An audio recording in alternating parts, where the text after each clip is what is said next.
Do you rely too heavily on developmental norm charts as an SLP or an SLPA? Speech therapy development norm charts serve as great guides for development, as well as assessing skills and structuring therapy. They're also great for parents to gauge where their child's skills are at and determine if they need to seek out intervention. However, it's easy to use speech therapy norm charts as a standalone way of assessing a child, when in reality, they should be just one piece of the puzzle. It's also critical to interpret the data provided correctly and at times to understand how the studies were conducted. In this video, I'm going to walk you through what you need to know when you're looking at norm charts. We're going to go over 6 common questions that arise, plus just some other good things to keep in mind.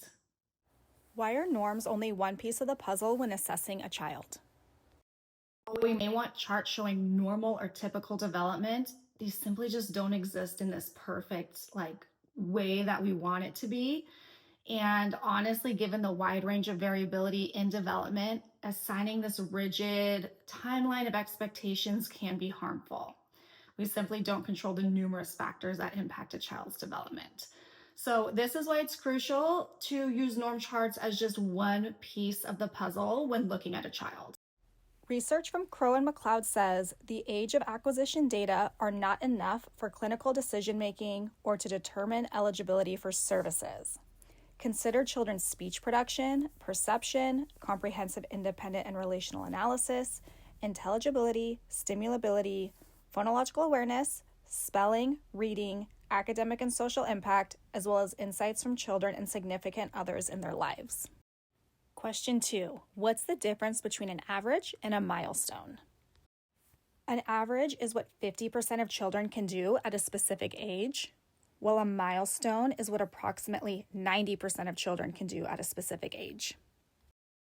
When reading research and looking at norm charts, be sure to look at the criterion of the data that is represented.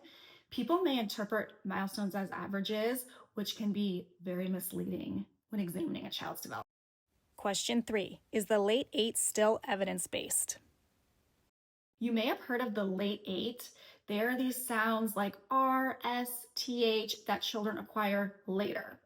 However, updated research has grouped these sounds into early 13, middle 7, and late 4. So these new categories better reflect the most updated research. The early 13 are sounds that develop between ages 2 and 4. The middle 7 are sounds that develop between ages 4 and 5. And then late 4 are between ages 5 and 7.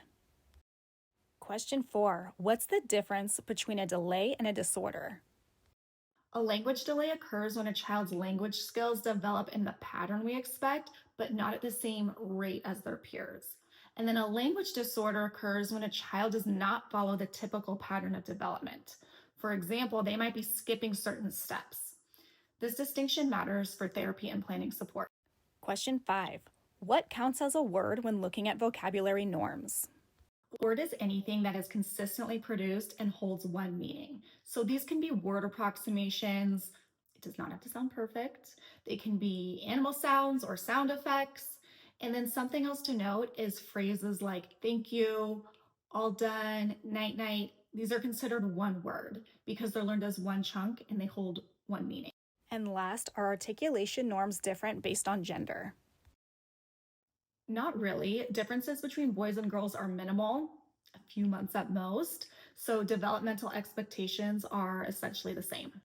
Speech development charts are extremely valuable. I have them, I use them, I love them, but we do need to be cautious and to be sure we're reading them within context. If you'd like some cheat sheets you can trust, I've created a free set of downloadable speech and language norm charts. Just click the link in the description below. This download contains speech sound milestones and phonology ages of elimination. It also has vocabulary averages and morphology stages, plus an elicitation picture scene. So the big takeaway, norm charts are helpful tools, but we shouldn't rely too heavily on them when we are making therapy decisions. Speech and language development is quite complex, and kids don't follow this one perfect timeline of development. I hope you found this video helpful. Thank you for watching, and we'll see you on the next one.